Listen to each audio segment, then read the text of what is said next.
something like that. Hey, we are live tonight, Brothers and Booze. Yeah, man. A normal Friday night. Well, maybe not normal, but it's a Friday night for sure. Normal night because we have a guest here, and I can't wait to get to him. Whoever is listening in probably knows who it is already, so I will spare that. We'll spare that for a second. We're gonna go with Lucky Hair American Lager. Somebody nice really gave this to me once. I'm not sure who that was, or I do remember. Do you remember anything about this brew since you gave it to me? I didn't even have it. I just picked it up for you because I know you like lagers. So. Oh, look at that. I do like a lager here and there. Look at this clear, wonderful thing. You've never had it? I have not. I've had a lot of Lucky Hair beers, and they're all really excellent. They make really good beers, so I figured that would be one that would fit a good start to the night. Crisp, clean, lagery, all that good stuff. Do you want to jump on yours real quick? Yeah, I'm going to start mine with one that somebody gave me, some nice person. Little serendipity. Yes, sir. Happy accident farm ale or fruit ale, excuse me. So, obviously I don't get any new glares here unless some people are nice enough to get it for me. So let's pop this open and get it. Sorry, man, that's the way the rules are. Oh man, that is fruity as hell right off the bat. Yeah. Look at that, baby. Is this your first fruit beer from New Glarus? No, I've had a couple. I've had Spotted Cow, obviously, a couple others. Two Women is one that I've had that I really liked from them. But man, that is fruity off the nose. So no fruit beers. I didn't hear a fruit beer out of this. I think I had one that they had. It was just cranberry, if I remember right. But it's been a while. Oh, cranbic, maybe. I think that it was it. Yeah. That's a good one too. New Glarus does they're fantastic, man. Oh my goodness. Tart and that's, how I am with fruit stuff. It's like I don't want it sour. This is not sour. This is awesome. Really crisp. You get the pucker of the tartness. Just really, really good and really great color on it. Man, that's good. Yeah, that's a fave around here. I don't know. I don't hear much bad about this. I don't hear much bad about any New Glarus beer. Again, the one beer that everybody talks crap on actually is Spotted Cow. If you can believe it. No, I believe it. So I like Spotted Cow. Spotted Cow is a fine beer, but it's not better than any of the other beers I've had. All the other ones I've had have been better than that one. So. Oh man, and this guy I'm about to bring on, he knows what I'm talking about as far as Spotted Cow, Certified Cicerone. He started his beer bar. It still hasn't been a year since he's arrived on the scene here in Madison. Pretty much made a splash because he was named craftbeer.com beer bar of the year for Wisconsin. The entire state, man. That's awesome. Of Wisconsin, and we drink a lot of freaking beer here, and we have a lot of fucking awesome bars. So, without further ado, drum roll. We got to get a drum roll here. What's up, Garth? How you doing, man? Hey guys. How's it going? Good, Did man. I say everything wrong? Did I say everything right? Yeah, no, everything was stellar. I think the craziest thing is that we got that award after only being open for 3 months. Everybody just loved the place so much, and it was an award that you basically had to be nominated for. So I was hands off. Like I couldn't do anything other than to let people know that they could vote, and that's it. So it was crazy. Beautiful. And Doug's not from Madison, and a lot of people. I got a good group of people that are in Madison in our group. But explain one of the interesting dynamics about your bar, in my opinion, is that you're literally across the street from one of the other best beer bars in Madison. Yeah, definitely. Brasserie V. They were, the owner, Matt and Andrea, were huge help in getting this bar started. When I talked to them and said, hey, I want to do something, it's kind of like what you guys got going on. Here's all the ways that it's different. And by the way, I'm looking at opening up on the street. And they said, hell yes, how can we help you? I mean, that's just a community, right? Everybody is about all ships rise with the tides. So when there's another one on, and we can do anything we can do to support that other bar. That makes Madison more of a destination for beer drinkers. And let's be real, there's no number of bars that could pop up in Madison that people will not ever get to them all. So even if there's 100 beer bars in Madison, I guarantee you a good chunk of the people here are going to visit every single one of them without a problem. Hopefully in a row. Yeah, exactly. Yeah. So Garth, are you drinking something here, and then we'll let Doug jump in here? Yeah, definitely. So I've got Endless Color from Maplewood. So a lot of people don't know, I actually grew up in Illinois, Rockford, Illinois. So there's a handful of breweries from the Illinois state that I've grown really fond of over my life, and Maplewood is one of them.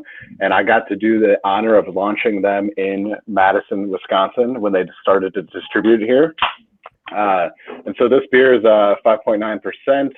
It is a hoppy wheat ale, which is, it's not a specific style. It's just how they describe it. I mean, technically the style is just a wheat ale, but I love that these breweries are kicking out wheat ales, but adding a lot of dry hop to it. So you get an IPA aroma, but then the flavor is wheat and wonderful. Add hops to everything. That's where I'm at, but that's me. Basically. I would maybe disagree with that. Doug, do you have any questions for Garth? So when you opened your place, what was your basically you had a this is what I want to be. This is what I'm trying to promote. You're just trying to promote local breweries, or like what's the vibe there? Obviously, it's something where I haven't been. So sure.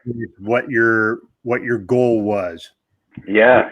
So it's always been two goals, my friend. The first one is to help breweries thrive. So a lot of my background has been journalism and strategic communication, and I got to write about all of the breweries that opened up. So I started writing, freelance writing, and then writing for the Cap Times, which is a local newspaper here, about these breweries. And at the time, there were about 9 in the area. And I got to introduce a bunch of them to the market and let people know that there's these awesome breweries popping up here and there. And it was through just talking to all of these brewery owners and brewers and loving their tenacity, how much they care about the community, how much they care about the beer. I've always said I'm a big supporter of breweries who do right by their beer and good by the people. And so that was a big goal, is to just create something that could benefit them. Don't get me wrong, owning a brewery, it's got to be awesome. I'd love to brew more, but that would be counterintuitive to what I really wanted to do, is help them thrive. So beer bar was the way to go. The second goal was to raise the bar of bars in Madison. Don't get me wrong, a lot of great bars, but a lot of other bars that are maybe not cleaning their lines as regularly as they should, maybe not training their staff members, their team members, as well as the consumers expecting. And this isn't an insult on restaurants or bars at all. This is just the consumers getting smarter every single day. They're wanting to know more about what they're drinking. They care more about the stories and the breweries behind the beer. And so I wanted to basically kind of be that craft beer bar that could get voted, best beer bar in Wisconsin, to shine a light on all of what we're doing, in hopes that other people could take kind of note or consideration to the things that we're doing a little bit different, but is ultimately for the benefit of the beer drinker. Well, and also keep in mind too that Madison, Wisconsin is a college town. So we got a lot of college bars, and a lot of them aren't Garth's place. They're just not. So there is a real good contrast you can have. But also, there's a really good contrast, going back real quick to you and Brasserie V.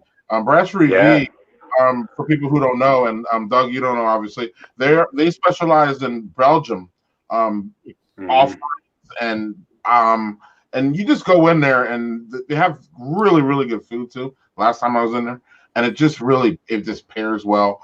The setting is just amazing. So it was really nice when Garth opened his place, literally across the street, almost I don't know, you could probably see. Can you see Brasserie V from your place? Almost. And it's just that wonderful contrast of going from one to the other. I've only been to Garth's place once, I will say that. But obviously, we've had this mess lately. But Yeah. the one time I did go to Brasserie V, and I did both, and I just wanted to have that experience. And you're so right about how I'm glad to know that they helped you out, and that was all cool. But like, it was just like, that's a craft beer thing. Like, hit that one, hit this one. You know what I'm saying? Right. Yeah. The moment you could have kind of like a trifecta, like a little community, that becomes a destination, and you're going to do exactly what you did, man. You hit up all 2 or all 3 or all 4 of those places, and then it's an awesome time at each of them, no doubt. So we never had a beer bar person on the show. So we didn't even tell you this, but now we're going to critique your beer list. Sorry. I was like, oh my Lord, I want that salted maple. Right. So my list. Here we go. Got us 3 stouts, 4 stouts. Okay, so we're ready for the winter time here. Coffee Kolsch. We like these, don't we, Don? Yeah, Kolsch's are like, I think you like them a little bit more than me, but I like them for a variety. It's not like a go-to style. I prefer a Gosa to a Kolsch, but that's just me. But I'm specifically talking about Coffee Kolsch. Yeah. Oh yeah, true. Like, coffee is just one of those things that, like, if you throw it in and everybody tries to use it in different things, and usually it's stouts and porters, but Kolsch is different. Got a sour here, got a lager. Let's see here, a pills, 2 pills. Okay. Yeah, man, dude, I'll tell you, Madison area. This is beer world in general. Pilsners are picking up some steam again. You're seeing a whole slew of different. You're seeing German Pilsners, Czech Pilsners. You're seeing folks come up with French Pilsners. Just a variety of different Pilsners, dry hopped Pilsners, Imperial Pilsners. You're seeing this whole slew come down, and I gotta admit, man, there's some good beers, definitely. Absolutely, and I'm kind of taken away here too a little bit because again, I already know that you're in touch with what people want to drink, especially in Madison. I already know that, but so that's why I love to look at a list here, and then I see an American Light Lager here. Again, I'm loving that. I'm loving seeing more craft brewers doing that, and I'm loving seeing you have that option for the Bud Light drinker. Definitely. So does Spotted Cow follow into the Budweiser drinker area? You know what? I've got a beer because I've got some family members that are big Bud Light drinkers, and so I said I've got to find the craft beer Bud Light, and it is called Kentucky Cold Snack, made out of Montana, and it is amazing for a craft version of Bud Light. But that is my go-to. Anytime somebody comes in here and is like, I don't like anything on draft, I just want a Bud Light, I give them a can of Kentucky Cold Snack, and they're fine. They're happy again. So do you always stock that? Is that something you always have? I always have it. Yep. Oh, I'm gonna get one next time I'm in. But I want to remind you real quick before we move off your list. I only see 4 IPAs here, and I see 18 taps or 17 taps. Yeah, so we have 1 tap that's just cold brew coffee. Technically 17 beers, 18 taps. One is just cold brew coffee. One of my favorite things to do is actually mix the cold brew coffee, and people have to come in and either ask for it specifically, or if they're like hanging out at the bar and we're chit chatting and they're digging the stouts, I always tell them, I say, wait a second, you've got to try this. So I'll combine.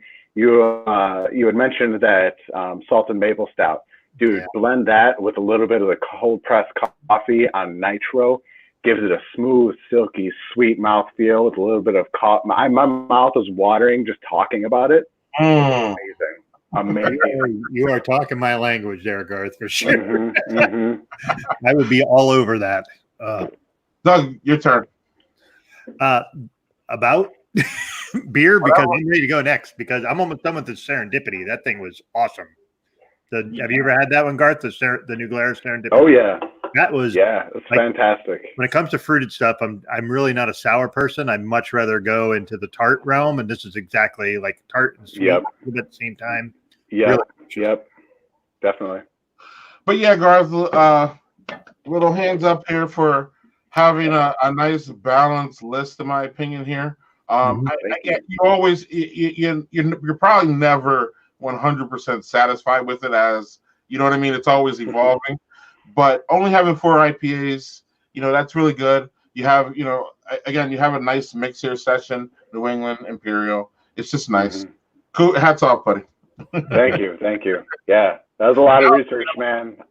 I had to figure out what styles to keep on every line, so I'm not, putting some IPA on after a stout or anything like that. And really, dude, I just listen to what people want. That's it at the end of the day. Like my palate helps choose the beer, but in terms of what people want, like that's not my decision. I don't choose the things that I'm trying to drink all the time. I'm choosing the things that people want for sure. Excellent. Give people what they want. And one last thing here. I just got to say, if you're in Madison, Wisconsin, you got to go to Garth Park, clearly. But you also got to get these Batch Bakehouse soft pretzels. They are fucking fantastic. They are. They're so. I literally had one before this call. So good. No joke. They are fantastic. I usually get them. I go to the Vietnamese restaurant across the street from Batch, and then go to Batch, and then it's just nice. Wonderful synergy. Man, it sounds like you got a freaking a little tour going there, Greg, every time you go down that way. Well, right, I'm going to these spots. What are you waiting for? Let's go. Come over. All right, when I get there, we're going there. So you're going to give me the tour. All right. So, Doug, you have to do your second one, don't you? Yeah. So I'm going to go with another Wisconsin beer. My Puppy Porter. Yeah. Greg delivered it to my house when he came here. I bet Garth has had that on tap. Can I guess? Not on tap, okay. But I've had it in bottle.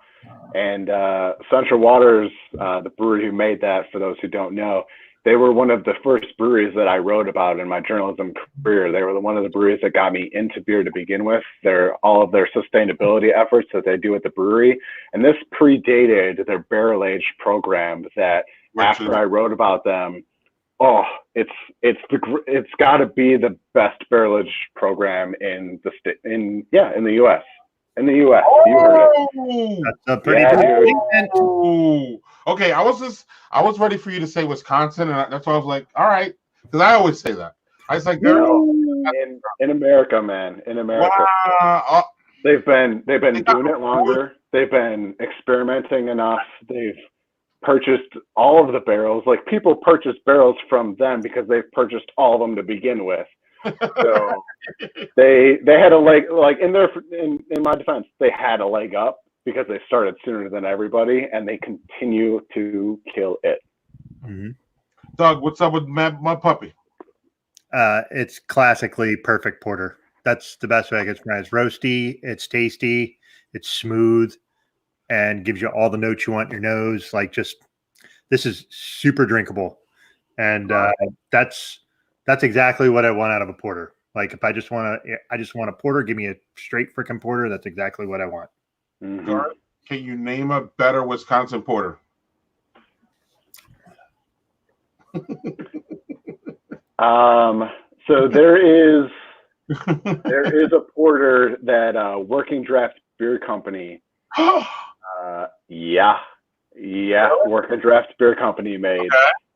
There's actually two of them that they've made, and one they discontinued. They don't make anymore. The other one they still do. So I would have to say, like, Working Draft is up there. It's up there. Mud Puppy, again, classic and OG. I need this in my what it's called. We can look it up. This one is it's the baby dad bod. There it is. Dad bod?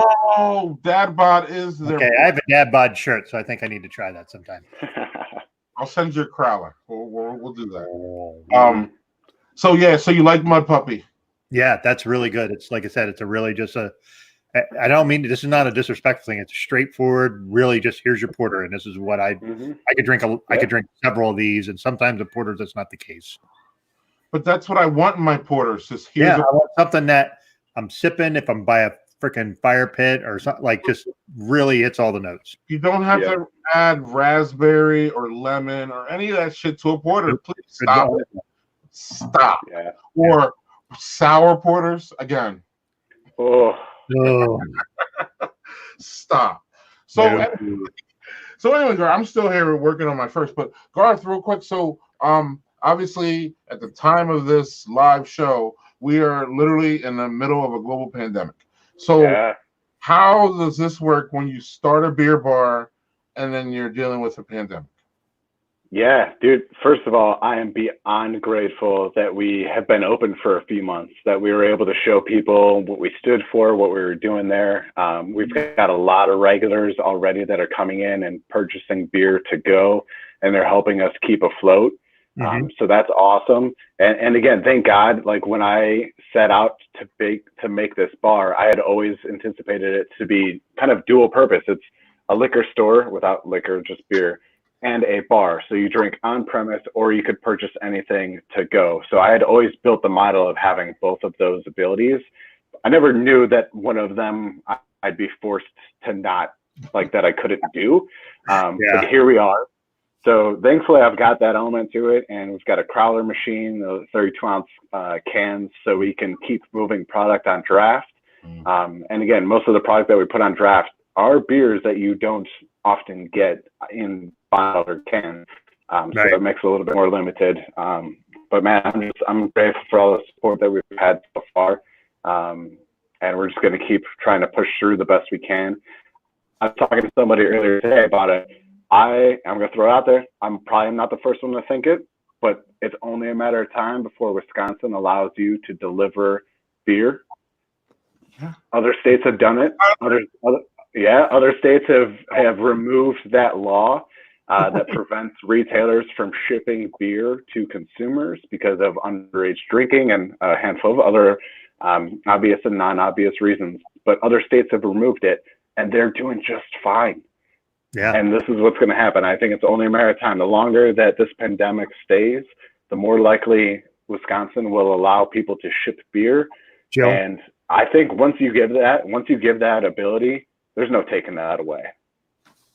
No, and so Doug, I'll get to your next question. So, but because I want to follow up on this. So, are you doing anything differently, like contactless stuff, or can I call you and we can meet, or how does this all work?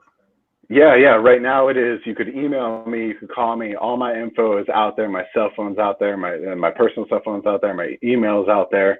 You could drop in and yes, sir, garthbrewbar.com. Hey man, I dig that. You could just let me know what you want. All the bottles and cans, you checked out the draft list. All the bottles and cans lists are there too. So you just hit me up with what you want. I've had people come in and swipe a credit card. I've had people give me a credit card over the phone. I've had people like ask me to drop the beer off outside of the bar and to go back in, and they're like, I'll be walking with my Chihuahua, so you know it's me. So if there's anybody else that grabs the beer and they're not walking a Chihuahua, you get that beer back. Wow. Okay. So you're adapting, is what you're saying. Like you're adapting to what's going on.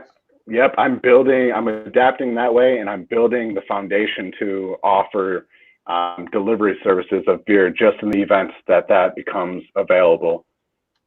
Yeah, we need that.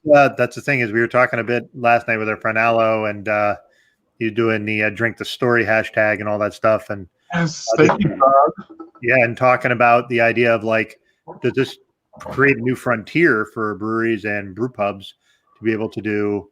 All right, we're gonna have curbside drop off, and people do that, or you can, work through things, or we'll be able to say, all right, I'm dropping this off, and we'll go from there. But we're gonna pay for it, and you'll come pick it up. So it's a new era. So I'm just wondering if that's how it's going to be going forward. Yeah, I think so. All right, Greg, what you got? Sorry. No worries. I poured this Open Gate Brew Guinness chocolate stout.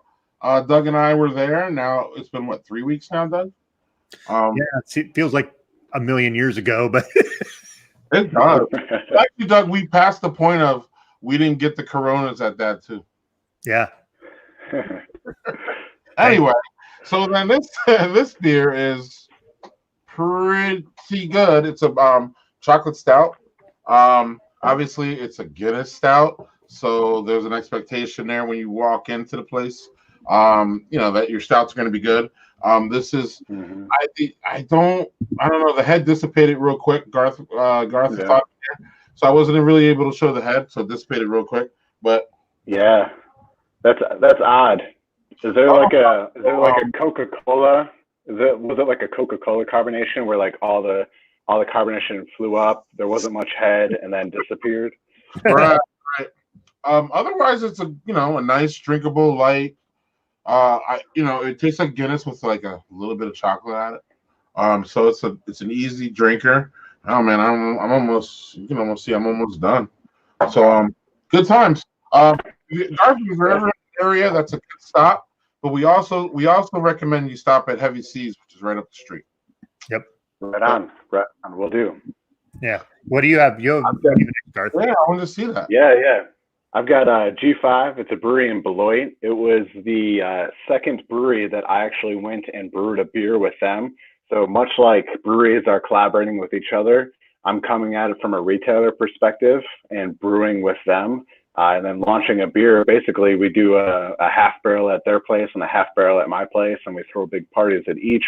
So G5, so Tim drops this off. I don't even know what it is. It's 5.6%. That's what I know right now. Mystery beer. Let's see here. We've never had a mystery beer. No, that's not true. Right, well, no, we did have one. That's right. But I knew what it was. It was just in an unlabeled can. Oh, all right. That looks very fruity. Yes, it does. That looks very fruity. Wee bit. Ooh, that's good. That is good. And we don't know what it is.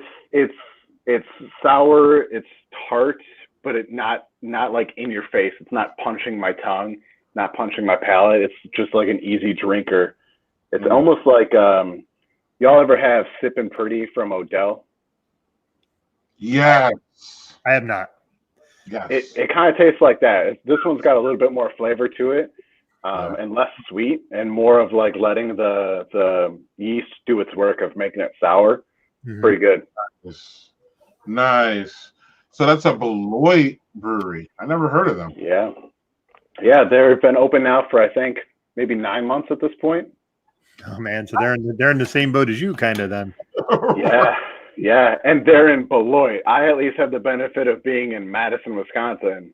True. They're in Beloit. So 99% of people watching and listening right now don't know where the fuck Beloit is. I'm one of them because I'm not from Wisconsin, so I have no idea where Beloit is. Right, that's the point. So I believe now it's time for Doug, our sponsor. Yes. Hey guys, Garth from Garth's Brew Bar here.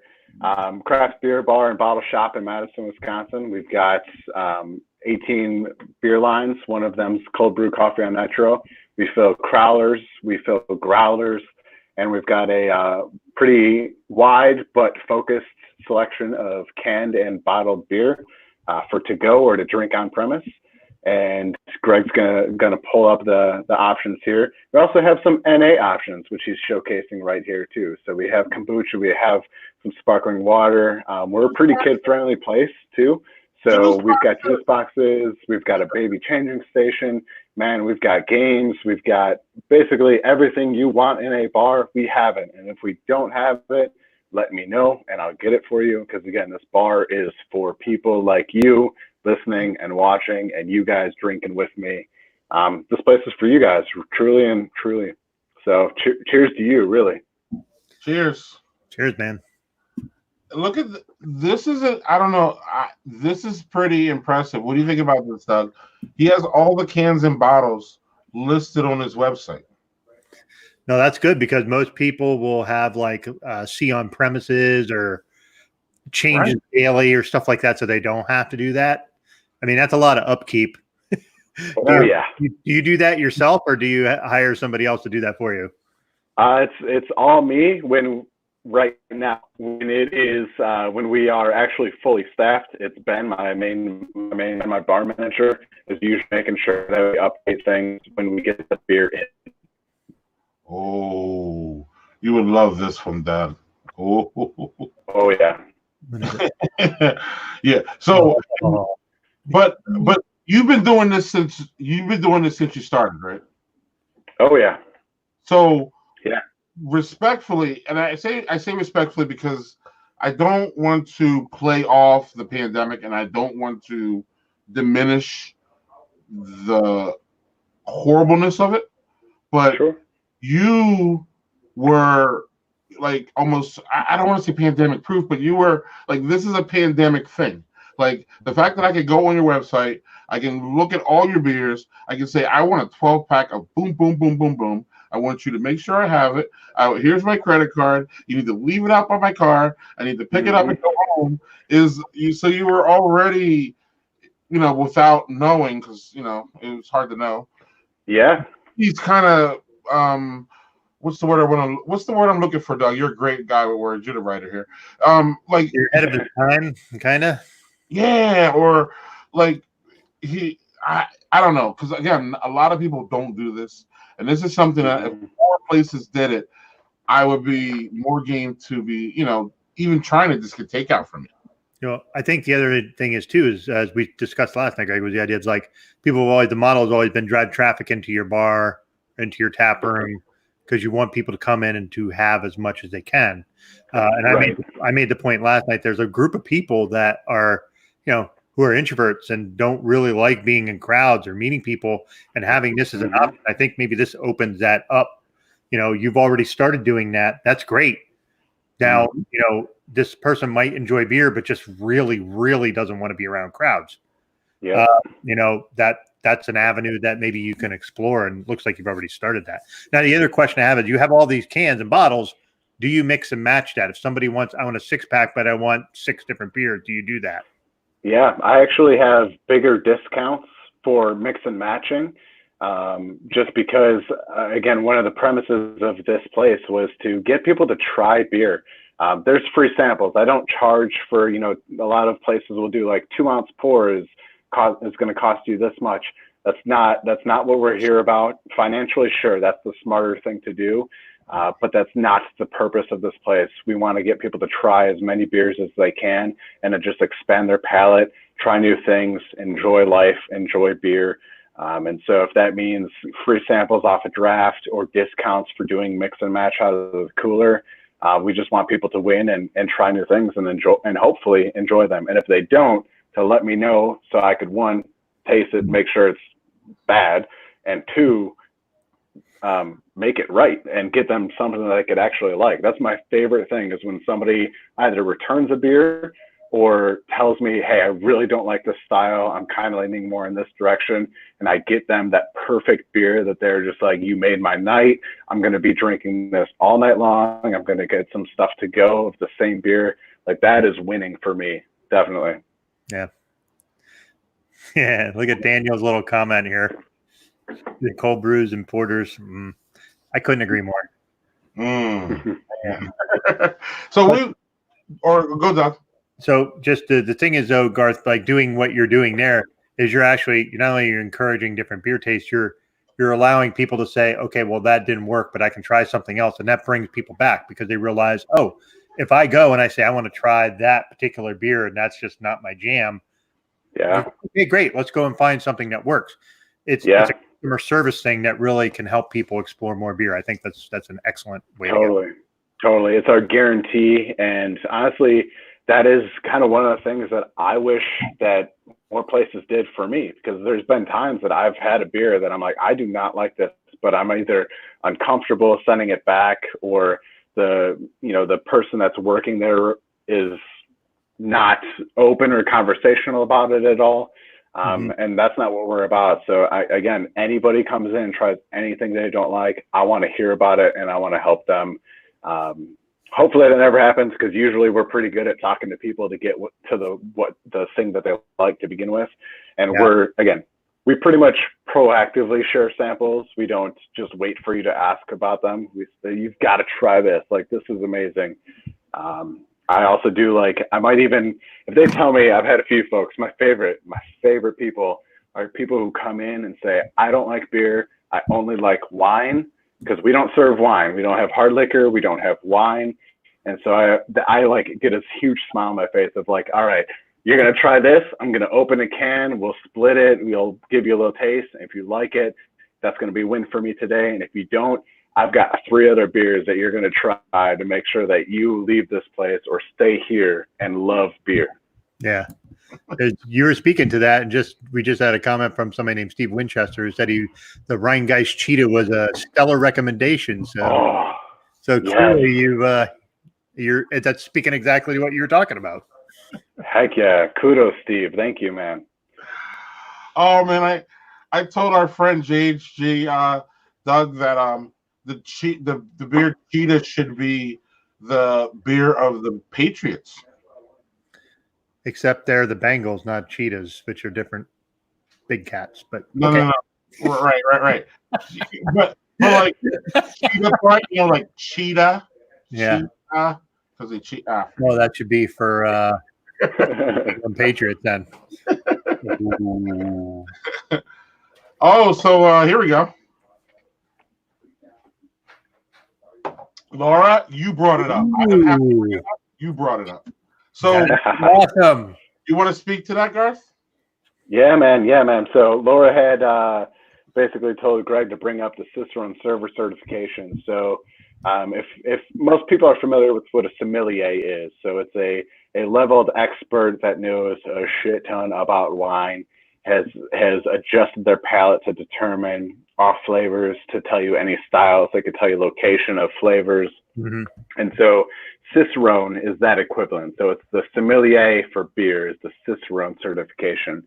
And there's tiers to it. So the first tier is beer server Cicerone. And the next one is certified Cicerone. So that's the one that I'm at, that I trained for about a year and a half. I bombed the exam, the tasting portion, twice because I didn't train hard enough for it. So I'll openly admit that it's a hard test. And I had to drink a lot of beer, and I had to drink a lot of bad beer too, a lot of off flavors to learn it. I feel like I had to drink shit just to get there. Oh, it was bad. Everybody always says, man, you got to drink a bunch of good beer. I'm like, no, but I also drank a lot of bad beer. Like forced myself to drink bad beer. It was bad. But I pay for all of our team members to have that first level of beer server certification through the Cicerone. It gets them through all of the lessons and proves that they know how to serve beer, know beer styles, know draft systems, know how to brew the beer, know how to store the beer. They could have a conversation with anybody who comes in. And this isn't like 101 stuff. This is maybe 201, 301 level information about beer. And I paid for it so they could all get it. And we are the only establishment in Madison, Wisconsin, only bar that has their entire staff at that level of Cicerone certification. And that's, it's part of it is bragging, right? Like, don't get me wrong, that's pretty cool. But what's more cool is when I could step aside and know that if somebody comes up to one of our team members and asks about a beer style or says, hey, I feel like something's wrong with this beer, could you take a taste or take a smell? They can do that. They don't turn to me and be like, let me go find Garth to try and like have him solve this. They can solve it themselves. They can talk about it themselves, and that's awesome. So seeing my team members grow after studying and taking and passing that exam, it's been amazing. And it's something that a lot of people just don't know. They think that these are just beer geeks, and it's like, no, we worked really hard and studied a lot to be able to serve you the best we can. This isn't just like some hobby of ours. Like, we take it super seriously for you. Yep. And you're able to deal with a lot of different beer people if your people are certified, in my opinion, because you're able to deal with the person who doesn't really know about beer coming in, and then you're ready to deal with assholes like me who come in and I'm like, I want what I want, and I'm not really assholish about it, but I kind of want what I want. I want flights. I want you to be nice about it, and and that's really it. But no, like, so the other thing is you want to also be able to ask questions and have somebody know what they're talking about. I mean, you can go, and how many times have you been to a place and you just ask a question and the person's just like, they're kind of either not sure or they just kind of whatever, and that's not what you want. Taking that step, Garth, is I've never been to a place that's had that. I mean, I've had bartenders that knew their shit. It wasn't that they didn't know, but like having someone you can ask a question, they're going to give you a straight answer is pretty good. So I'm going to open a third one if you don't mind, because this one I've been waiting for because do it. As Garth, I will tell you, I am a label whore. I think if you invest time in your labels, you invest time in your beer. That's my theory. Oh yeah, It's very rarely let me down. So this one is a very small microbrewery in upstate New York, from Kings Ferry, New York. But the label is what sold me. It's just that's beautiful. Really cool freaking label. What is going on? Sin. It's just like this kind of somebody did a freestyle thing. Now, this beer is an imperial stout with maple syrup, toasted hazelnuts, Madagascar vanilla beans, Haitian cacao, cinnamon, and milk sugar. It is a million things. And it's 10.5% ABV. So, hey, Doug, do you have this website? Post yes, it up? I do. I will forward that over to you. Well, actually, they only have that it's sold out. So, sounds like a diabetes stout. Oh, I'm anticipating it being very diabetes. But what size bottle is that? It's a 16.9. Okay. So, what did that cost you? Do you remember? I love asking prices. This was $4.50 for a bottle. Not bad.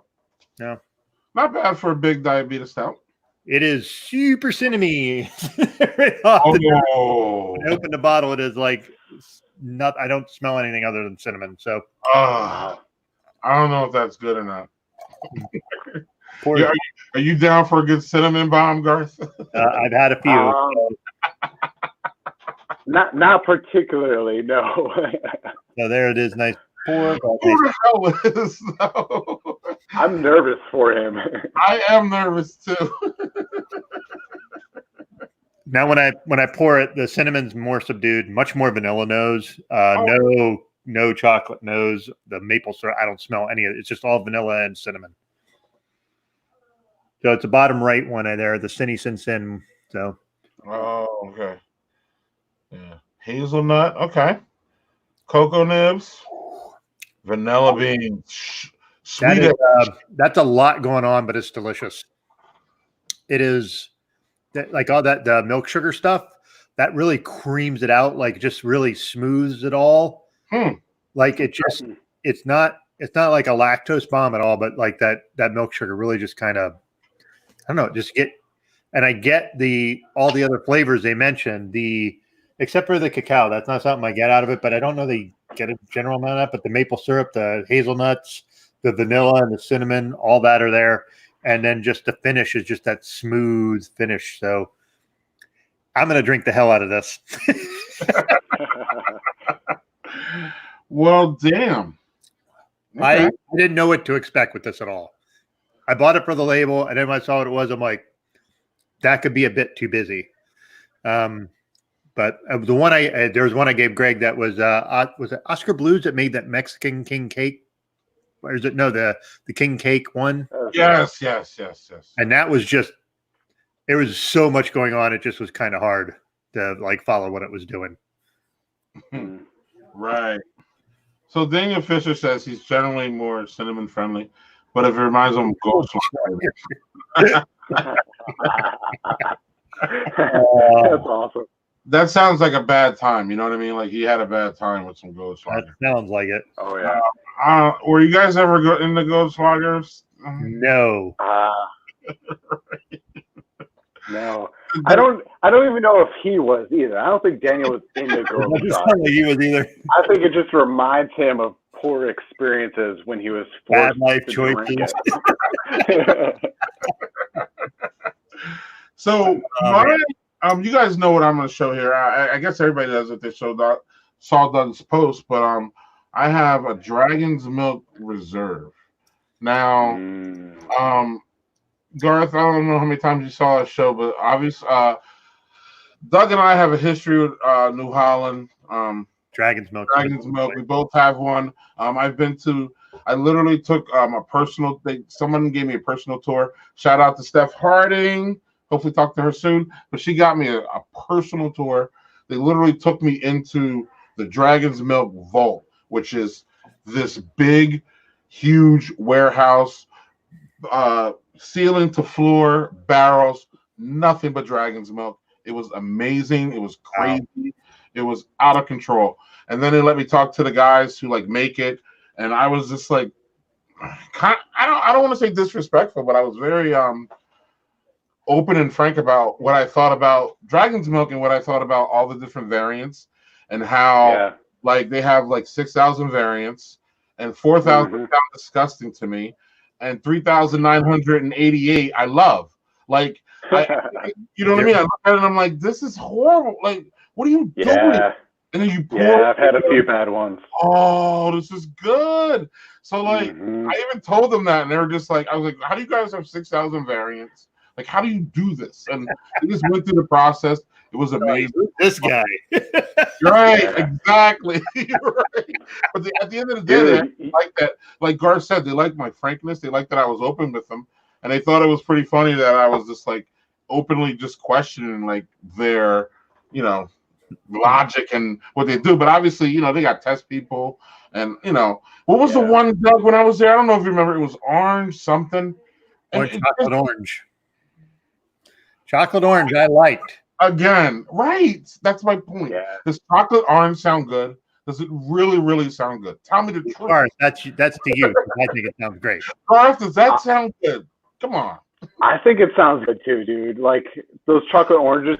I don't even know what it's called. Yeah, you know, like, I know what you mean. Like this thing where you go smash and they break into pieces. Yes. Yes. Yeah. Okay. Anyway, you ready for this though? The most underrated Dragon's Milk, the white stout. Dragon's Milk white stout. Nobody knows about it. Thank you. It is a mind bender. There's so right there in the can. Right there. So few breweries do one white stout. I've had it here. It's really, really excellent. I don't know if I have that one. Look at this guy talking all about Dragon's Milk, and he hasn't had. Right. All right, Greg, we're getting you some Dragon's Milk white stout, okay? I can get you that, and I'm in fucking New York. Talking good shit though, man, generally. But yes. So let's pour this. I guess mine is next to. Doug says mine is next to that Dragon's Milk white one there. Yep, that's correct. I really want to. Have you ever had the triple mash that's on the far right there, Garth? I have not. No. That's one I have been dying to try, but that one is 17% ABV. 17. Holy shit. Anyway, Greg, what are you thinking? Damn. I'm smelling rum on the nose. This at least has more head to it than that Guinness thing. Yeah. It dissipates quickly, but again, I guess we're used to that with barrel aged beers, right? Like kind of hard to hold the head there on those. Rum. Ooh, very rummy.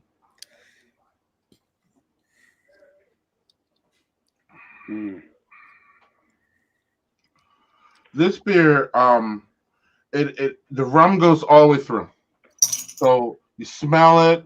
It's first on your lips. It's at the end. It's all the way through. You still taste the stout in there, though. You still taste the beer, but this reminds me of a stout, and then somebody dropped a rum shot in there. Oh. What is that? Boilermaker? So you're not getting like the chocolate or hazelnut or coconut out of it. I just get rum, but let me try it again. And I don't know, Doug. This was in, again, we're 50 minutes into the show, and this was in my little pouchy that I hold my beers in to keep them cold during the show, so I don't have to run to the refrigerator. So it's a little bit warm. It's not completely cold. I would suspect maybe once it warms up a little bit, I'll get those. But yeah, when I had that one, I got a lot of the coconut notes out of it. I got the rum through. Coconut. Yeah, I got all the rum all the way through, like you Yeah, said. yeah. It was definitely something that I got more of. So I'm not a huge fan of rum barrel beers. Where are you at with these, Garth? I think they're pretty unique, and I think we're getting more exploration around where that rum comes in. Is it at the front? Is it in the middle? Is it at the end? Or is it through it all? I think more breweries are experimenting with that. So, like the nuances, I think are getting more fun. Me personally, I'm not a big hard liquor guy. So when I try any like whiskey barrel aged, gin barrel aged, bourbon barrel aged, it doesn't really tickle my fancy, but I have major appreciation for it because the moment you put beer into a barrel, you truly do not know what is going to happen. That shit can spoil fast. It could be way too way too hot, and then you're trying to blend more beer and to balance it out. It becomes way more of an art than a science at that point. So for that point, I appreciate them big time. For sure, for sure. so then there's also other barrel variants that have you ever seen? Like I've seen gin barreled aged ones, which are really fun. Tequila aged ones, which I'm generally not a fan because I am not a tequila person. But like I've seen people kind of branching into different ones. Like for a while, we've seen like sherry aged and things like that doing kind of nifty things. What have you seen with variants where they're like gin barrel aged or things of that ilk because are tequila aged, like that sort of thing? Yeah, you're seeing everything under the sun now, and it's not just they've already gotten past just the gin barrel aged, the port barrel aged, the tequila barrel aged, which I believe is technically illegal to do, but people do it anyway. And then they started adding elements to it, so it's not just the gin barrel aged beer; it's the spruce tip gin barrel aged beer, or the coriander sherry barrel aged beer. Or I believe the beer that you're drinking is the bourbon barrel aged beer with cinnamon and nutmeg and raisins and macadamia nut and vanilla and popsicles and your children's breakfast cereal and Lucky Charms. But a thing about these barrel aged things, to me, it's about the style, and so I don't. Generally, I don't want a tequila barrel stout. I'd rather have a tequila barrel pilsner, or like I'd rather have tequila with lighter styles. Well, if you want, the thing is gin is like generally really crisp. So having like a crisp beer to blend it into sounds like it would be a really smart choice. Yeah, like a gin. My favorite thing, Greg, you said it earlier when you were talking about the beer. You said I still taste. Was it the porter? You still taste that base beer. That to me is it's amazing work when you can barrel age something or add any adjunct to a beer and still taste that base. That's a true beer journey for a beer taster to be like, hey, I taste the source, the origin, the foundation, and all the layers that go on top of it. That's amazing because some of the beers that are barrel aged, you have no clue what that base beer is. It straight up tastes like rum. It straight up tastes like bourbon. Yeah. And I feel like that kind of sucks for whatever base beer that they use. It's like it gets no recognition. Yeah. Right. And again, at the end of the day, I'm drinking beer and I want to taste it. So Daniel Fisher responded with an interesting post. Oh, we got a Goldschlager story. Wow. I don't know about all that. Oh man, he's doing like Gundam and oh my goodness. Oh. That's why he doesn't remember it great. I'm glad hey Daniel, I'm glad you're alive to tell this story. What a tea party. What the hell? It's an anime theme party. So basically like everything's centered around anime. And so like Gundam is a certain, I think it's a style of anime. I could be wrong. One of my kids is really into anime. So like I could pose it to her and she'd be like, no, you're full of shit. This is what it is. So But yeah, so man, they just went like whole hog on that, man. I wonder, Daniel, did you dress up for that? Because that would be funny. And we need to see pictures. Yeah, pics next. I want to see the before and after photo. Yes. It'd be like, first it'd be anime, like really big eyes, and it'd be like, again, that was the first, but maybe not so much, right? So, Garth, do you have a third one? Oh yeah, I do, man. You had said about beer labels. Check out this guy. Oh, that is all something I would love. Drecker has the best labels. Drecker has the best labels. They are crazy good, crazy good. Crazy good beer, crazy good labels too. Drecker. Yes, yes. So what kind of style is that one? Yeah, this one's a double IPA. So they used pale 2-row malts with some spelt and carafoam. And then hops, they added Mosaic. And my personal favorite hop right now is Sabro. And then they also use this Belma hop, which I haven't heard too much of before. I think this might be the first beer that I know has used Belma. But it's really the Sabro that's coming out. It's like, it's citrus, it's pineapple, there's a little bit of coconut to it. This is incredible, and it's sweet. Fucking amazing. Do you have that at your place? Oh yeah, oh yeah.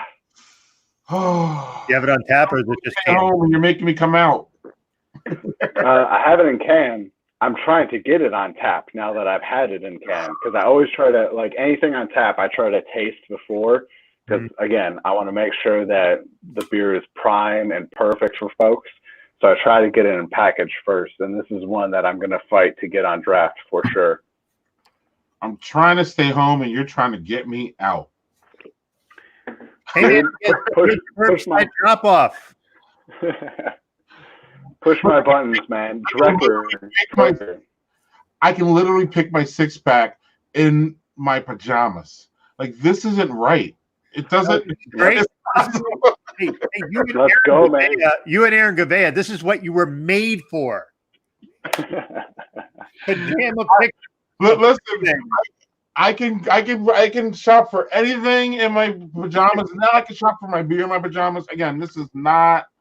I mean, it's good, but it's. I don't know where this is going to end. How was that?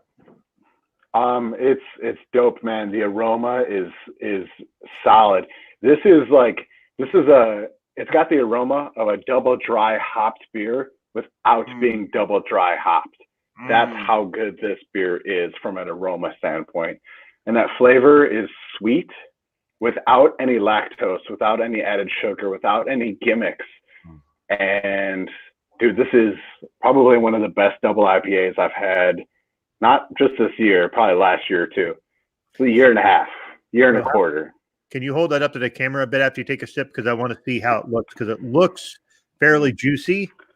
Yeah. But not like milkshake style. You know what I mean? Like milkshake that really. So exactly. Yeah. Exactly. No, it's like it's supposed to be like a milkshake double IPA, double, triple dry hopped. And it's none of that. It's none of the gimmicks. It is straight double IPA. Their classic IPA house yeast. This is damn well made beer, man. So, Garth, you mentioned Sabro hops, which is one of my favorite hops. How I found this hop was at Working Draft Beer Company. Did you have their single hop Sabro IPA? Oh yeah, I've basically had every single beer from Working Draft. Okay, that was one of my favorite beers that I can remember. Like, that was one of those beers that like changed the fucking way I looked at beer. Actually, no bullshit. Because and again, I was into, this is only like last year, I think, and I rolled up there, and I don't know, I like them because they just they're just experimenting on a different level. What any kind of compare them to any other brewery in Madison, with all due respect. They are pushing it as far as I'm concerned, especially in the IPA range. And the Sabro IPA, I can't say enough about how good that beer was. And I think brewers need to do that more, which is do a single hop beer IPA, and then it's easy for people like me who drink a lot of beer, but it's also easy for people who don't drink a lot of beer, like Doug, or I'm not Doug, but who don't drink a lot of IPAs, who might have a Sabro IPA and might be like, you know what, I like IPAs, I just like a Sabro one. So I like when brewers do that. I don't know if you want to speak to that. Yeah, definitely. So think about like Citra and Mosaic hops. They came out banging, and then they had a bunch of breweries do the single hop, the mash brews, where they only use the smash brews, where they only use a single hop and a single malt beer. Yes. And that is what drove the craze. Like people, again, I'm saying people loved Citra and Mosaic to begin with. Yeah. But the moment breweries came out with smash beers with those two hops, that got everybody on board and understood. People lost exactly, blew their mind. So I think we're just going to see more of that. You've got Working Draft doing with the Sabro hop. Maybe this Belma hop that I've never heard of, that might be next. A brewery's going to do a single hop. And that gets people to explore even more, because then you're going to be like, oh, this endless color, what if this has this hop that all of a sudden I know I like, but I might not know about the other stuff? I'm going to try it because I know that I like that hop. I love when breweries do that. Some people say like, hey, if a brewery does a single hop beer, that tones it down, it keeps people, just in their past. They're not going to try anything different. I say bullshit. It gets them to try different stuff. Yeah, but the adverse is that like not a lot of people are going to drink your 16,000 dry hop beer. Like, I love that. It's great. I love it. Trust me. I don't. 17,000 hops. I don't really give a shit. I'm not everybody, and I'm not everybody. Get out of here, dog. Right. Like, I'm not the main person. I'm not the guy that you should like skew your beer for, because I'm going to come in your place and drink all your beer and not care. So don't change it. Don't. But no, that's a very, again, to me, that's what we're supposed to be doing, is bridging gaps here and getting people to say, like, again, one of the best things that when we started this show, Doug was like, I don't like IPAs. And now Doug's like, I like IPA. I only like a certain amount. Here's my IPA lane. Like, it's here. It's not over here. In the juicy milkshake realm. What'd you say, Doug? I'm sorry, I didn't hear you. I'm more in the juicy milkshake realm for IPAs, but I also want to try stuff like because something that has happened with this show is like I've always been, give me stouts, give me porters, some ambers, maybe Scotch ales. I love Scotch ales, but it was all dark. You know what I mean? Like, I didn't want to go lighter. And with this show, I've been like, well, if I don't try stuff, how am I going to understand what Greg's saying about this beer? I don't know. So this is something that's been it's been an excellent thing for me to kind of broaden what I think of beer. And, I've always considered myself someone who kind of knows enough about beer to be dangerous, but like not an expert. So, but this has been kind of a good journey for me to kind of try different stuff. I've found other things, like I mentioned Ghostes earlier. I found I really have a taste for those. I never would have tried those before. But this is the thing, is if you don't try things, you're not going to know if you like it. And, circling it back to your place is just the idea of like giving samples of be like, all right, well, I don't care for that. All right, well, try this. Maybe it's not the same, but it's something that might spur you towards something you weren't aware that you liked. That's a good thing. Totally. Right. And Steve says, Working Draft is Madtown's best brewery. Not going to argue. And Garth's the best beer bar. Not going to argue that either. Solid beer knowledge. I do have to shout out again. I don't even think you guys aren't really even in competition, but my favorite beer bar is, with all due respect, Garth, it's the Malt House. That's where I found. Yes. That's where I found beer. I love Bill Rogers. Shout out to him. Bill. But that's where I found beer. Man. That's where it was like I walked in there and it was just like they had all the beer. The bartenders were friendly. They were giving me like little samples. They were patient with my dumb ass, because I was like, I don't like this. I don't like So like, yeah, they were cool. Like, I was that picky guy. Now as Doug, I go in and I'm like, give me all your beers. I want to try them next. I am easy like Sunday morning now, but before I was not cool. Yeah, remember, Greg, for instance, when we went to Heavy Seas, I was like, all right, man, what do you want to try? I'm going to try the other things, and then let's just fucking share all that shit. Because we tried every goddamn thing, and that was great because it was like we found there was a Pilsner there that was just fucking great. I mean, I'm not normally like, wow, that Pilsner was excellent because it's like a Pilsner. You're like, fucking Pilsner or whatever. But no, that was great. I mean, it's just the idea of being able to, we're going to try all these different things. We had a cask aged like IPA with nectarine, and that was one of the best things I had there. And it was like I was blown away because I didn't think they would put something like a nectarine. Yeah, there's one of the ones we had that was from Heavy Seas. Oh, Garth, I'm gonna get you one of these. Yeah, man. Yeah, too. And get him one of the Greg. If you have any of those Pilsners left, give him the Pilsner too. If he's, I have a couple of them. So Garth gets me out of the house. We'll see. It's hard. So I hear you, Doug. So let's circle back to Daniel Fisher because he answered some of our questions here. So the franchise, the anime, is as big as Star Trek over in Japan. Yeah, Gundam is I know that's a pretty big one. I just didn't realize it was quite that big. I'm big in Japan. Sorry. I'm half off all of a sudden. I'm big in Japan. He can repost photos. They're probably on Facebook. Daniel, we need to see them. I want to try more DPAs. Looks like we lost Garth for a second. Yes, I agree with Steve. That's a very good point because you make a good Pilsner, it's good. If you make a shitty Pilsner, there's nothing you can hide with it for sure. Right. And I need you to be crisp. I need you to be like sane. Not sane. Well, I need you to be a saint. Sane. Yeah. To be crisp. And I need you to be, I don't know, crisp. That's my thing for Pilsners. What's up, Garth? Yeah, I just had to grab another beer. Oh, legal triple. Yeah, you said you liked. Is that problem? Lupulin, Minneapolis, right? 11%. Woo, baby. Our friend, that's Lupulin is our friend Dan Bubian's one of his home places. Yeah. Lupulin is really good. Have you had anything from one I get from in Minnesota is Miskatonic? Ooh. And the only reason I like Miskatonic is because I am a H.P. Lovecraft fan, and Miskatonic is a university from that, and they have cool emblems. Rita Trionis has been there and loved their beer.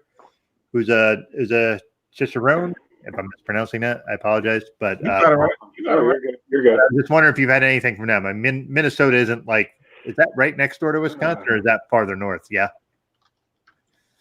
It's to the side. Yeah. Again, I'm in New York. I think everything revolves around us. So yeah. Yeah. it's right next to New York, really. It doesn't?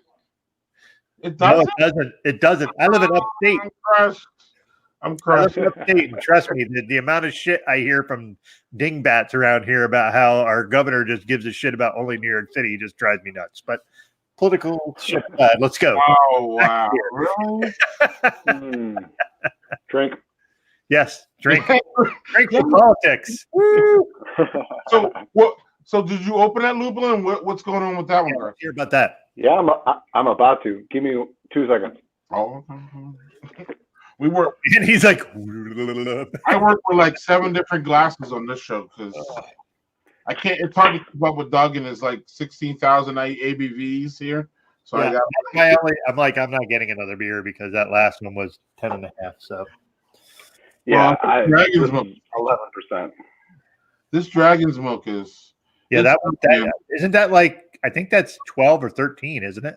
Yeah, and it's good. Don't get me wrong. You would like it more if you're a rum guy, though. If you were a rum guy, you would. I'm a rum guy, so that would have been right up my alley. So anyway, Garth, sorry we interrupted your No, so this says 11% ABV, and under the IBU category, it says redacted. So it doesn't even give you an IBU. Okay. And I could, oh, wow. I could see why. I could smell why. The palate wrecker. You're not going to be able to taste anything the rest of the night. That's going to be great. Yeah, I'm almost afraid to try this.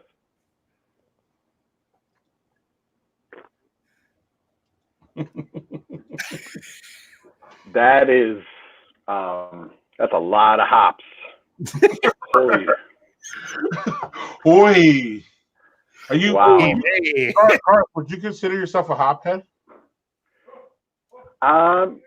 Yeah, I have just a malt guy. Yeah, I would do hops over malt. Okay, because our boy Doug is a malt guy. He's generally a malty guy. Yep. Yeah. And I'm all over the place. I'm malty, hoppy. Bring it. Yeah, I go back and forth. It depends, like, what kind of day is it? How am I feeling? What am I eating? All of those things. But, like, if, again, gun ahead, push to shove, hops or malt, I'm going hops. And does that push the hop buttons on that one, or is it just too much?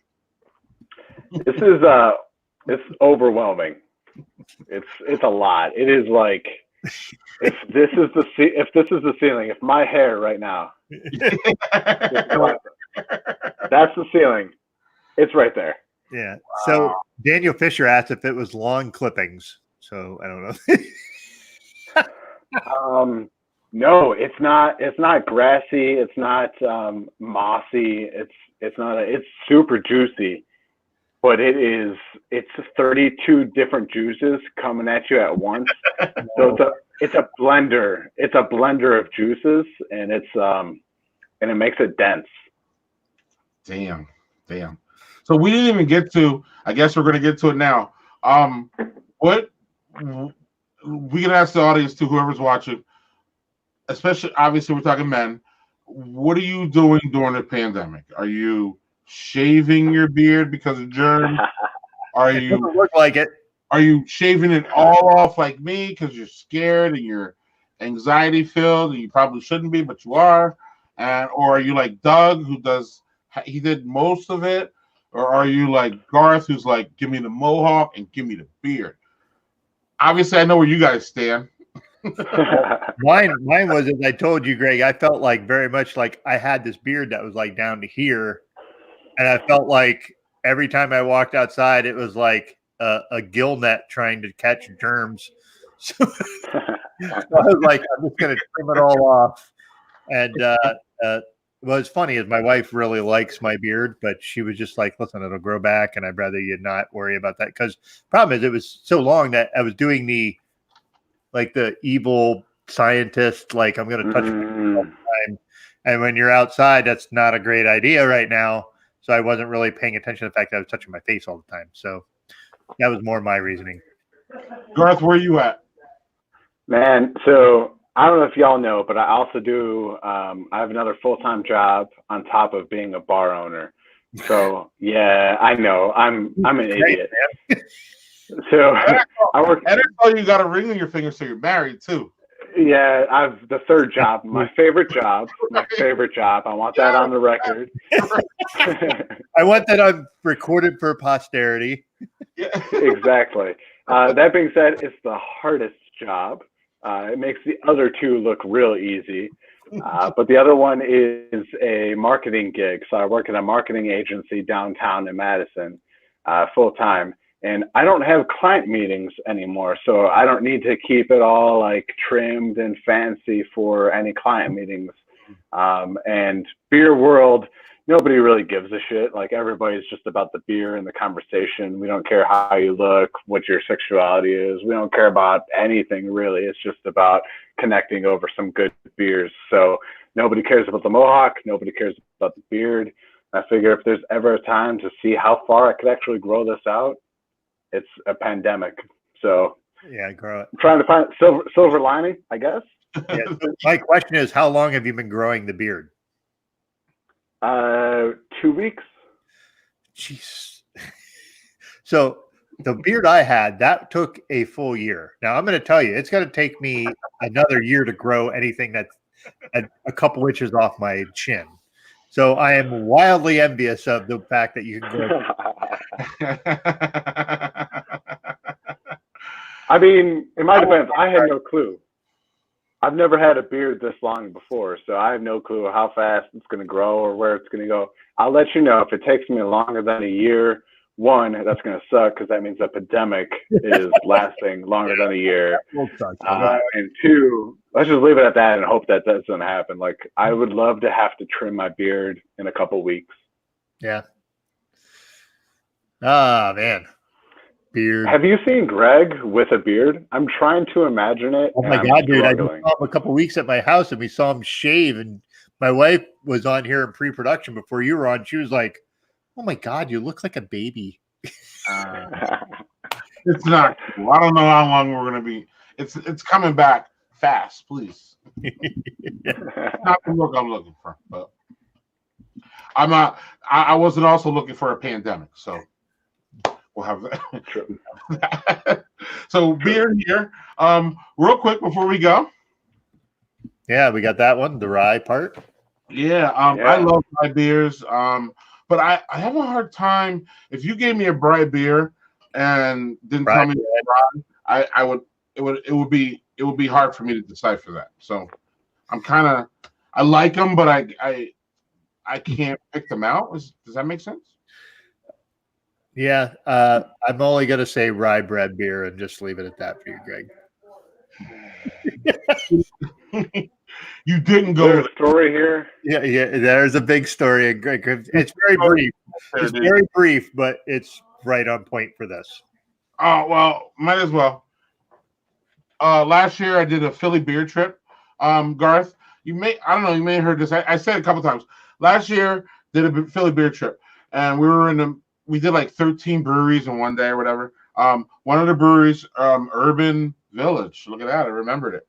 They have a rye bread beer, and I'm telling you, it is rye beer in a glass. Rye bread in a glass. I'm sorry, rye bread in a glass. Caraway seeds and everything. Like the caraway seeds aren't in there, but you can taste them. And I don't know, everybody tried it, and it was the only beer that I had a reflex that I was going to buy. Listen, let me make it clear that I hate rye bread. It's disgusting. It's the worst. I hope my mother's not watching because she scarred me from that shit because she forced me to eat that bullshit when I was young. It was disgusting, and I fucking hate it. Okay? If you like rye beer, it was amazing. Like, and it was this. So that Doug always brings that up. Because I think it's fucking hilarious. Sorry, it is so funny.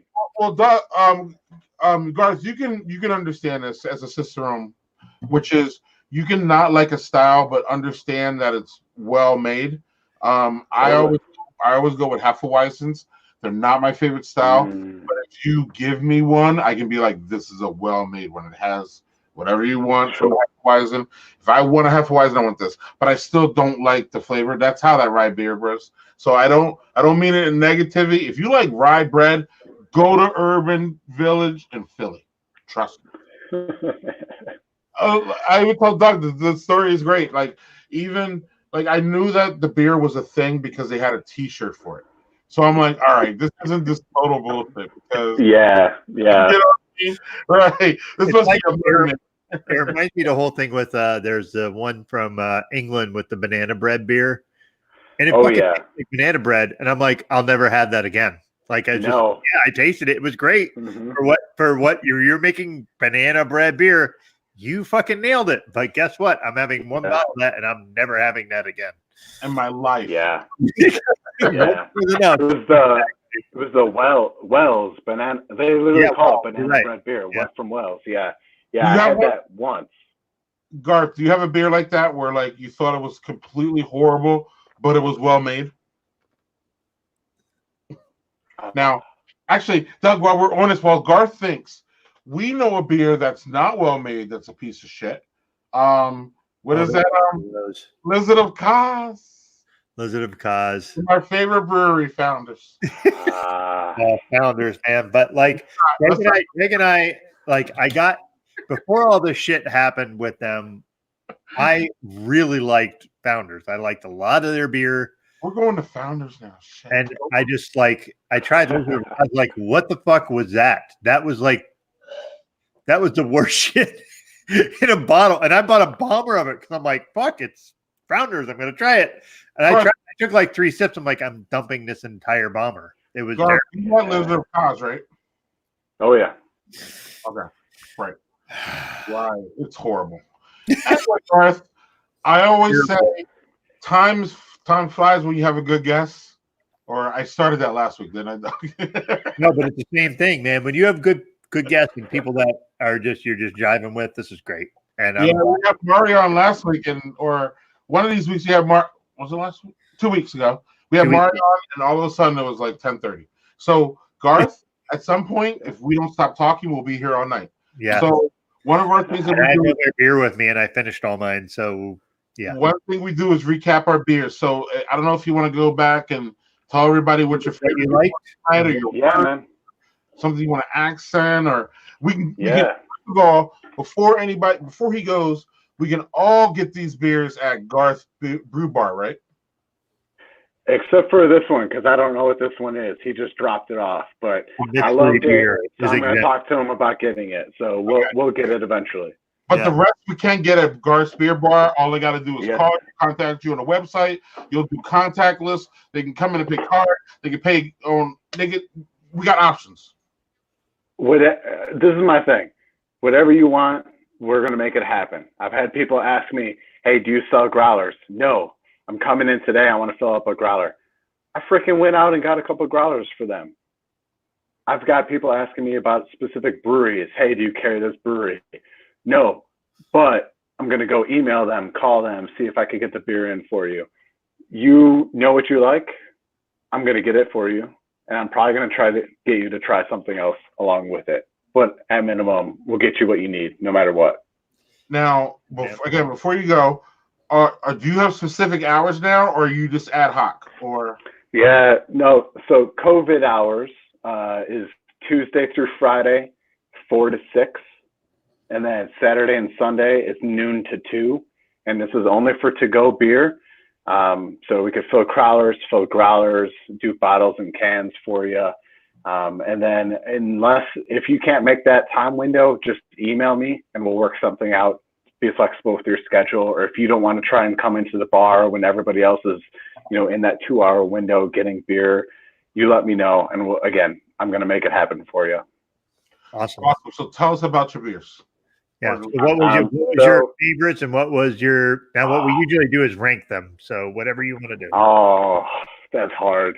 I know. And we don't always have I don't know. Neither is sometimes are like this. These two are equal. You don't have to make a choice. All right. First, number one, Cuddle Buddy, double IPA. Sabro, man. Enough said. That's your jam. I love G5 Brewing. It's a whatever sour. That was. I'll let you guys know what it ends up being, but it was phenomenal. Like, it was really well balanced, not too sweet, not too tart, easy drinking.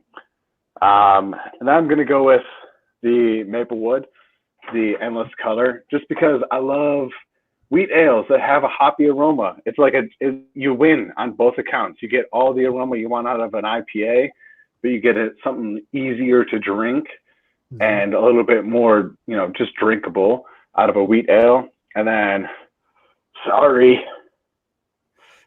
Strictly Illegal. It's tough, man. You have not seen me drink, I think, in like the last 8 minutes. It's tough.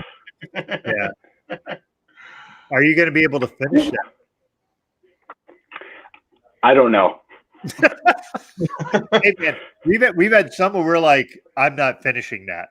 Like, there's no shame in that whatsoever. You're like, hey man, that's just not my jam, and I'm out on that. That's all cool.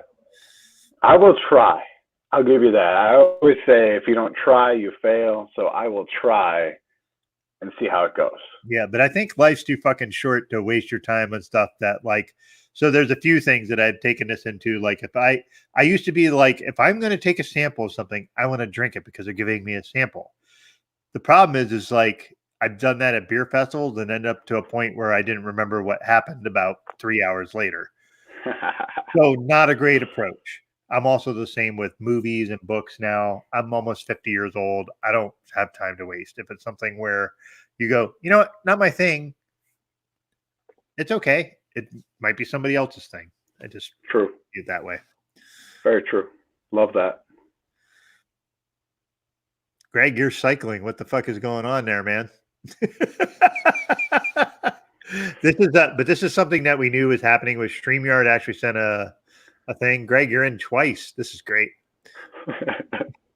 I don't know if I could handle two Gregs. Just saying. Two Gregs. Right. I don't know if I can handle that shit. Yeah. Hey, man. So Garth, the reason I was telling you that StreamYard had sent something out, which is the people that we run this through, said that because of everybody doing all their online stuff and working from home, like sometimes it's going to kind of throw some kinks in the wrench or some totally in the mix. So no worries. But I was trying to show Daniel Fisher here. Did we see him? Yeah, I wish when I lived in Madison. No, that's Paul Gordon. When I lived in Madison, we show. Oh, this is Daniel Fisher's. This is him at that party. Apparently, he said that. Look at that, laid back, man. Laid back on the Goldschlager. Yeah, man. Goldschlager maybe laid back. We think maybe. And Garth, this has been awesome, man. I've been so thankful to have you here, and likewise, guys. Yeah. So, yeah, man. So Garth, can we? You want to come back when it's post-pandemic, and we can talk about normal times? Yeah, dude, I would love nothing more to hang out with you guys, drink some beers, and chat about beer and business. You've been awesome, and to all the listeners that are chiming in on the side here, thank you. You are making this quarantine remarkable for us, and hopefully we've made it remarkable for you. And just cheers to you guys. Cheers to the listeners. It's been great. Cheers to you, man. Thanks, Garth. And again, thanks for being open, because again, we all need outlets, and one outlet for a lot of us is beer. So cheers to you, buddy. Totally. And a little live production talk. When we drop you, don't leave, because we do post-production. Cheers, buddy. Cool. Cheers, man. Cheers. Thanks for coming on. So Doug, man, another great interview. Another great show. Whoever's idea was it for us to have guests was amazing. I don't know who. It's probably you, not me. It was you. You're probably you. No, it was you. You were a genius. I don't remember that shit. I don't remember. So anyway, dude, I have three that I don't fucking know what to fucking make the winner. I don't. Like, I have three that were all just fucking awesome. But I'm glad we were able to drink the story with Garth and able to tell his story. And shout out to Aloe. We're going to be doing these drink the stories until this shit ends, and probably after, so that, again, we need our breweries and they need us. So you first, buddy. Man, so I'll go first then. You go first, because I'm still trying to determine. I don't have a winner. Lucky Hair Lager. Sorry, a lager is probably never going to be a stout or anything. This is a well-made one though. This is one lawnmower, shower. Yeah, nice. Not really for the times now, but for summer, banging. Hey, remember the IPA I gave you from them and the Crowler that you really enjoyed.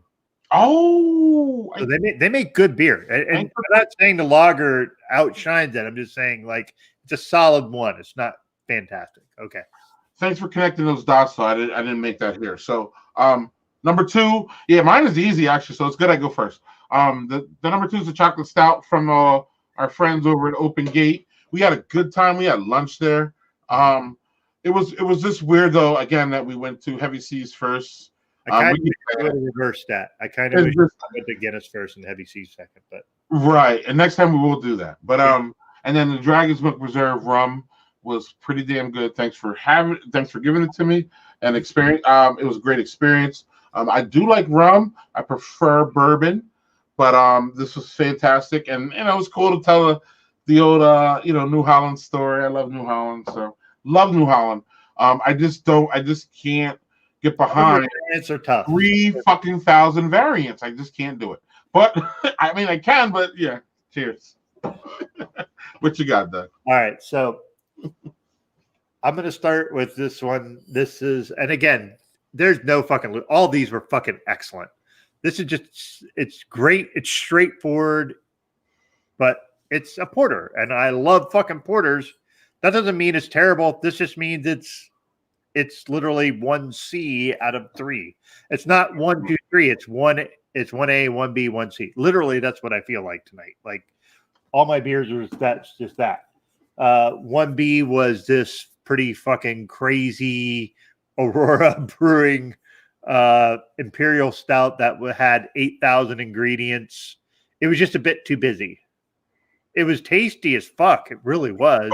Before you got to the end of like describing it, me and Garth were like, yeah, like it was. I'm going to read it again. It was Imperial Stout with maple syrup, toasted hazelnuts, Madagascar vanilla beans, Haitian cacao, cinnamon, and milk sugar. I'm going to tell you, the milk sugar just fucking made that way smoother. I was expecting to be just like, here's all these fucking things that's going to attack your taste buds. It wasn't like that. Yeah. It was really, really good. All melded together, nice. Yeah, it was just a lot. It was a lot going on.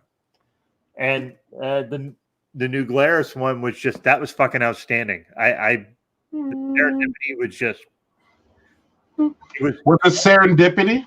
Serendipity. It was a tart. It was a little bit sweet, but it was everything I want. This is like something, if I'm out on a summer hot day, I could drink a shit ton of these. Like they're just delicious.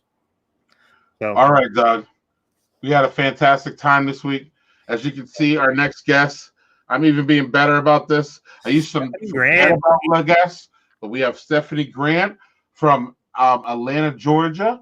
She loves craft, Black Girl Magic. Can't wait to talk to her. Going to be great. And some final messages for Garth here, because people still love Garth. Pandemic party at Garth's. Yes, and then Daniel Fisher says, "Cheers, Garth," and Bill Engel says, "I didn't see Garth today, but I did get a growler, some bottles from him last week." So Garth's obviously doing excellent. He's getting to people, and I don't know. Apparently, we have people who like us and like Garth, so it's yay. So, Doug, we're out of here, man. We're an hour and a half. I mean, quite fast. So we'll see you next week with Stephanie Grant. We might see you earlier, but we'll leave that to the internets. Yeah. We're going to say goodbye now. Cheers. Cheers, folks.